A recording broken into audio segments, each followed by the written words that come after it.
Hey everyone, welcome to the first installment of Game Reviews No One Asked For. Today we're going to be talking about the new game Curse of the Dead Gods. Quick disclaimer, this game as of right now is in early access, so some of these things will definitely change when the game releases. That being said, these are my initial thoughts and reactions of gameplay and different game mechanics of Curse of the Dead Gods.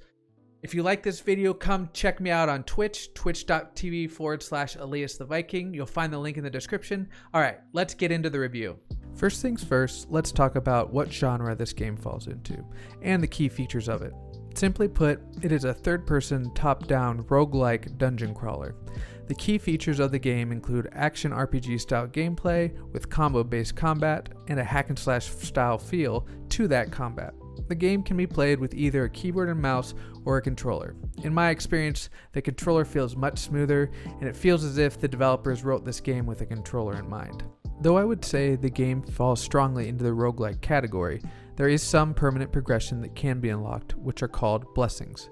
Blessings give you some sort of passive ability, like not being able to be interrupted during attacks, AoE weakening of enemies when killing a weakened enemy, and starting a run with extra gold.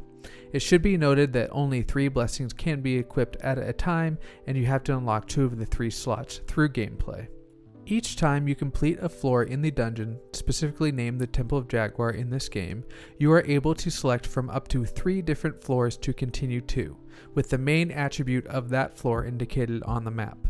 The different types of floors include as follows. Gold floors, which are floors that have more than normal amount of non-permanent currency. Attribute floors, which are floors that have shrines to up 1 of 3 attributes. These attributes are Constitution, upping your max HP, Dexterity, which ups your base damage, and Luck, which ups your gold find. Weapons floors, which are floors that have shrines where you can purchase different weapons. Weapons upgrades floors, which are floors where you can add upgrades to your current weapons. Relic floors, which are floors where you can purchase relics at a shrine. Relics are items that give you some sort of passive buff, and you can carry up to 6 at a time. Healing floors, which are floors that have a healing shrine where you can purchase heals. And lastly, random floors that have a combination of the aforementioned floor types. Each run ends with a boss battle, and longer, more difficult runs have multiple boss battles in them. Next, let's talk about interactables within the dungeons. Floors can include different types of booby traps, like spike traps, fireball launchers, and exploding barrels, all pretty self-explanatory on how they function, but these booby traps deal damage to both mobs and players alike, and can cause some interesting gameplay mechanics with forcing mobs into them. Next, in interactables, let's talk about shrines. Shrines are the main purchasing hubs in the game, and the different goods for sale can be purchased with 1 of 3 non-permanent currency types: gold, corruption, or favor. Gold can be found throughout the dungeons lying on the floor and sitting in clay pots. Corruption is a second health bar that fills up rather than gets depleted, with a maximum of 100 corruption per curse. Every time the corruption bar is filled, a curse is applied to the player, ranging from the chance to spawn more enemies upon killing an enemy to the continuous loss of health until the player reaches 1 HP. Corruption can be given in 1 of 3 ways: damage from certain enemies causing corruption, entering a new floor of the dungeon causes corruption, and if a player decides to purchase an item when they don't have enough gold, they can rather gain points of corruption than spend gold. Now we need to talk about the most important thing of all, combat. Combat in this game can be best described as hack and slash combos based on weapon type. The player has 3 forms of combat that can be hot swapped during combat in order to maximize combos and to change playstyle as needed.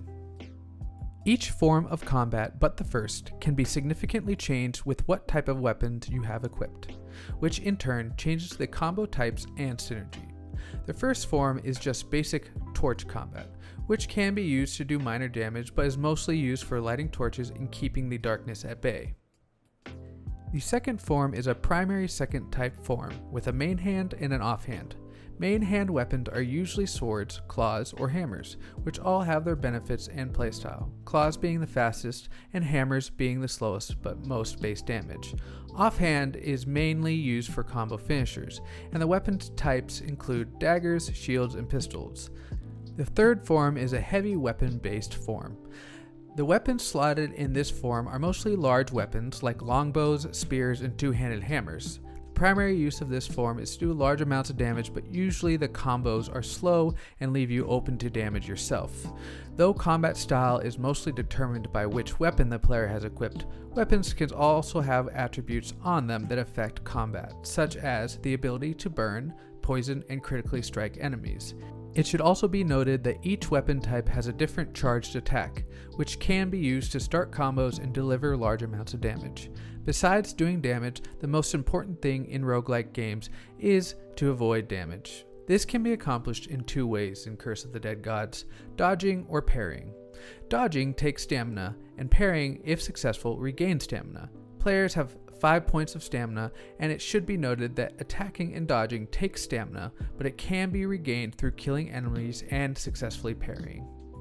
Now that we've gone through the basics of the game, let's talk about my thoughts. In short, if this game could be described with a colloquialism, it would be Jack of all trades, master of none. Emphasis on master of none.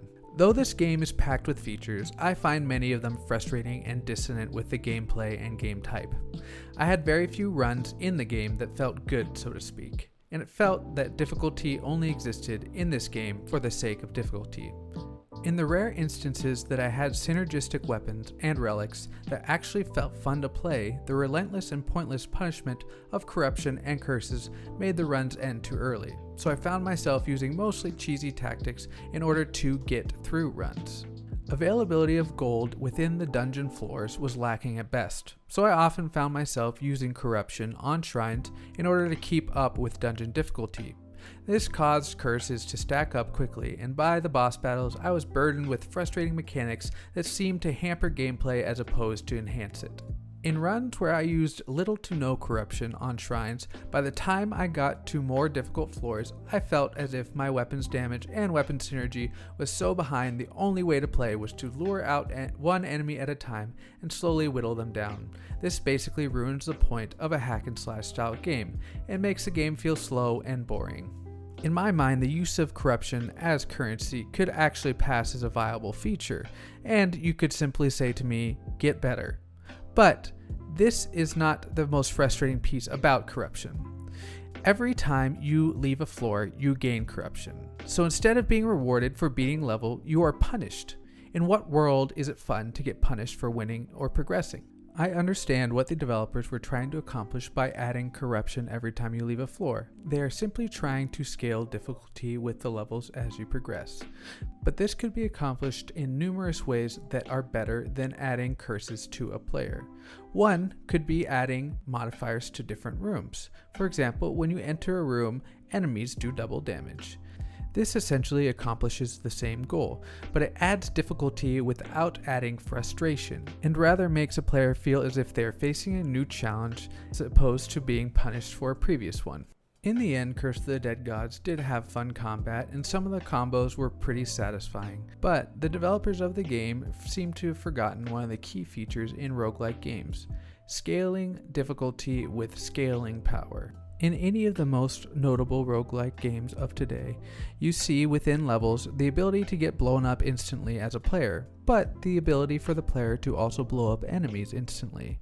This makes the game feel fun, but also maintains a level of difficulty that keeps roguelike players coming back for more.